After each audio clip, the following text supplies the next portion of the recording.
IIT జేఈలో మంచి rank రానటువంటి విద్యార్థులకు బెస్ట్ ఆప్షన్ సిఎస్ఈఎంఏ కోర్సులు అడ్మిషన్స్ జరుగుతున్నవి. టీపీసీసీ వైస్ ప్రెసిడెంట్గా ఎన్నికయ్యారు. పైగా రాజకీయాల్లోకి వచ్చిన 2 ఏళ్లలోనే ఎలా అనిపిస్తోంది? మంచిగా అనిపిస్తుంది. నిన్ననే యాక్చువల్గా 2 years పూర్తి చేసుకోవడం జరిగింది. అంటే పాలకుర్తిలో పొలిటికల్గా అడుగుపెట్టి 2 years అయింది నిన్నటితోటి. పొలిటికల్ జర్నీ జస్ట్ 2 years మాత్రమే అయినా సరే చాలా మంచి పేరు తెచ్చుకున్నారు. At the same time negative talk కూడా వినిపిస్తోంది మేడం. మీరు కూడా విమర్శల్ని ఆరోపణల్ని వింటూ ఉండొచ్చు. వాటిని ఎలా ఫేస్ చేస్తున్నారు? అంటే ఒకటండి, ఇప్పుడు మనము దేవుడే అందరినీ కన్విన్స్ చేయలేకపోయాడు.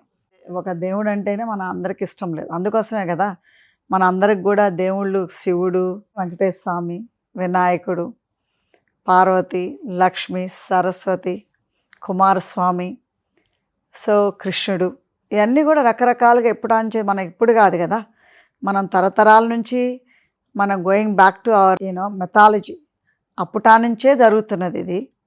సో ఎవరైనా ఒకళ్ళు పైకి పోతున్నారు అని అంటే గుంజే వాళ్ళే చాలామంది ఉంటారు, పైన ఇట్లా చెయ్యిచ్చి పైకి లాగే వాళ్ళే తక్కువ ఉంటారు. సో న్యాచురల్గా మేము ఫిలాంథ్రఫీ వర్క్ చేసేటప్పుడు ఏ ఆరోపాలు లేవు. కానీ ఆల్ ద సడన్ మనం ఎప్పుడైతే పొలిటికల్కి వచ్చి విన్ అయ్యామో అప్పుడు ఆంచి మొదలైనవి. దట్ ఈజ్ ఎక్స్పెక్టెడ్ అంటే ఫర్ ఎనీబడి. అండ్ నేను చెప్పాను కదా, మన దేవుళ్ళే వీళ్ళని హ్యాపీ చేయలేకపోయి, అలాంటి మనం మానవులు, దేవుళ్ళు చేసిన మానవులు. ఒకటేంటంటే అంటే విమర్శలకి నేను ఒకటి చెప్తా.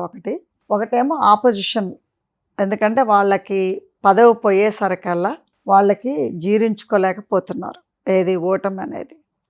సో ఇన్నేళ్ళు పదవిలో ఉండి ఆల్ ద సడన్ ఒక 26 ఏళ్ల అమ్మాయి ఓడిచ్చేసరికల్లా వాళ్ళకి అక్కడ పిచ్చెక్కుతున్నది.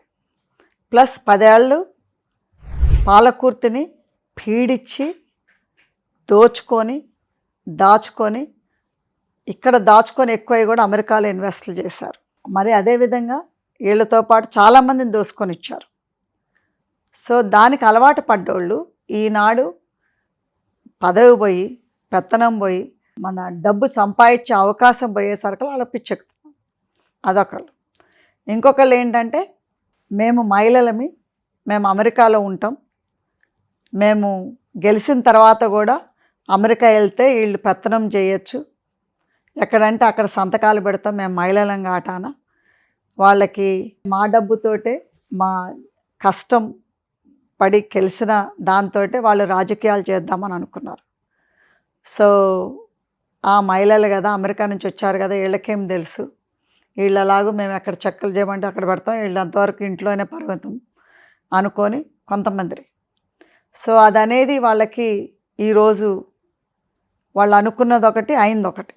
ఎందుకంటే మేము మహిళలు అయినా కానీ అమెరికా నుంచి ఇక్కడికి వచ్చినాము, అమెరికాలోనే అంత మేల్ డామినేటింగ్ బిజినెస్ చేసి వచ్చినాం అని అంటే, మేము ఇక్కడుండి గెలిచి ఇంట్లో కూర్చొని ఎక్కడంటే అక్కడ సంతకాలు పెట్టి వాళ్ళు చెప్పినట్టు పప్పెట్లలాగా రాలేదు. నెంబర్ 1. నెంబర్ 2, మా డబ్బులతోటి ఒకళ్ళ పెత్తనం అట్లా జరగదు. జరిగినన్ని రోజులు వీళ్ళందరూ హ్యాపీగానే ఉన్నారు. ఇప్పుడు ఎవరైతే మా పార్టీలోనే చేస్తున్నారు ఇదంతా కూడా విమర్శలు, వాళ్ళకి గొడుగొత్తుకున్నది. అయ్యో వీళ్ళు అమెరికా ఎందుకు పోలేదు, సో మమ్మల్ని రకరకాలుగా ఇబ్బందులు పెట్టి అత్తాకోడలకు పట్టలేదని వీళ్ళే రాపిచ్చి మీడియా వాళ్ళతోటి. నాకేమీ మీడియా వాళ్ళంటే వేరే అభిప్రాయం ఏమీ లేదు.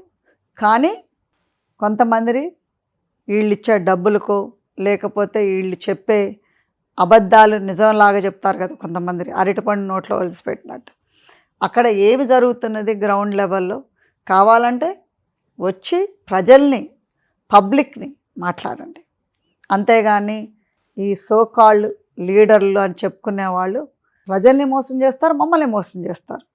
సో ఇదనేది వాళ్ళకి అవ్వలేదు కాబట్టి వీళ్ళు నా మీదే, పర్టికులర్గా నా మీద, ఎందుకంటే ఎమ్మెల్యే గారికి పదవి ఉన్నా పవర్ ఉన్నా కానీ తన మీద ఆరోపాలు లేవు. ఎందుకంటే నేను కదా ఫస్ట్ వచ్చింది. సో నేను పాలకుర్తిని ప్రొటెక్ట్ చేస్తా, ప్రజల్ని ప్రొటెక్ట్ చేస్తా అని ఆనాడు చెప్పాను, 2 ఏళ్ల క్రితము, ఈనాడు చెప్తున్నాను. సో ప్రజల్ని నేను ఎమ్మెల్యేగా మా కోడల్ని గెలిపించినా కానీ మా కోడలకి ప్రొటెక్టివ్గా మా కోడల్ని కాపాడుకుంటా, అదేవిధంగా పాలకుర్తిని కాపాడుకుంటా, పాలకుర్తికి సేవలు చేసుకుంటా ఉండటం జరిగింది.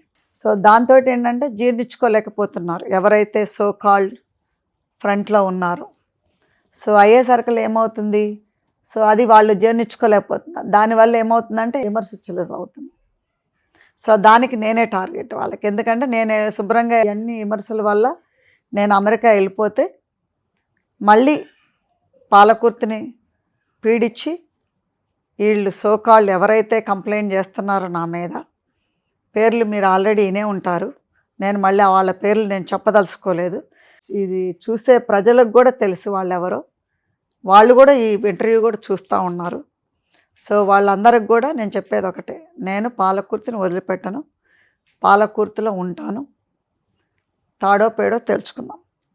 అది నేను వాళ్ళకి చెప్పేది. ఎందుకంటే మీరు విమర్శలు చేసి మీడియాలతోటి రాపిచ్చి మీడియాల్లో ఏపిచ్చి మీరు టైం వేస్ట్ చేసుకోకండి, డబ్బులు వేస్ట్ చేసుకోకండి. పాలకుర్తి ప్రజలు నా అండున్నారు, పాలకుర్తి ప్రజలకి నేను తోడున్నా, నేను ఎప్పుడు కూడా వాళ్ళని కంటికి రెప్పలా కాపాడుకుంటా. ఫైనల్గా ఇంకేమన్నా చెప్పాల్సింది ఉందా మేడం? పాలకుర్తి ప్రజలకు కానీ మా కాంగ్రెస్ పార్టీ కేడర్కి కానీ చెప్పేది ఒకటే, ఎప్పుడు కూడా మేము పాలకుర్తిని కాపాడుకుంటాం, పాలకుర్తి నాయకుల్ని కాపాడుకుంటాం. ఎప్పుడు కూడా మేము 2 కళ్ళు కంటే కూడా ఎక్కువగా కాపాడుకుంటాం. ఎందుకంటే ఎమ్మెల్యే గారికి ఒక 2 కళ్ళు, మీరు పాలకుర్తి ప్రజలు నాకొక 2 కళ్ళు. మీరెప్పుడు కూడా మీరు మమ్మల్ని ఇట్లా గెలిపించి ఈ స్థానంలో నిలబెట్టిన వాళ్ళని క్యాడర్ని మర్చిపోను. ఎందుకంటే ప్రజలు దలుచుకుంటే బండ్లు ఓడలవుతాయి, ఓడలు బండ్లు అవుతాయి. ఈరోజు మేము ఇక్కడ ఉండమనంటే ప్రజలు పెట్టిన, ప్రజలు కావాల్సుకున్న అనుకున్న చేంజే మమ్మల్ని ఇక్కడ నిలబెట్టింది. మేము కష్టపడ్డా కానీ ప్రజలు ఓటు అయిపోతే కుదరదు. సో ప్రజలు వేసి గెలిపించుకున్నారు కాబట్టి పాలకుర్తి ఎమ్మెల్యే యశస్విని రెడ్డి గారు అయ్యారు. సో పాలకుర్తికి సేవ చేసే అవకాశం నాకు ఏర్పడింది. సో పాలకుర్తి ప్రజలతోటి యూనిటీలో ఉండి వాళ్ళను ప్రజల్లో ఒక మనిషిగా ఉండే అవకాశం అనేది నాకు దక్కింది. సుమన్ టీవీలో మీ పర్సనల్ అండ్ బిజినెస్ ప్రమోషన్స్ కోసం కింది నెంబర్కి కాంటాక్ట్ చేయండి.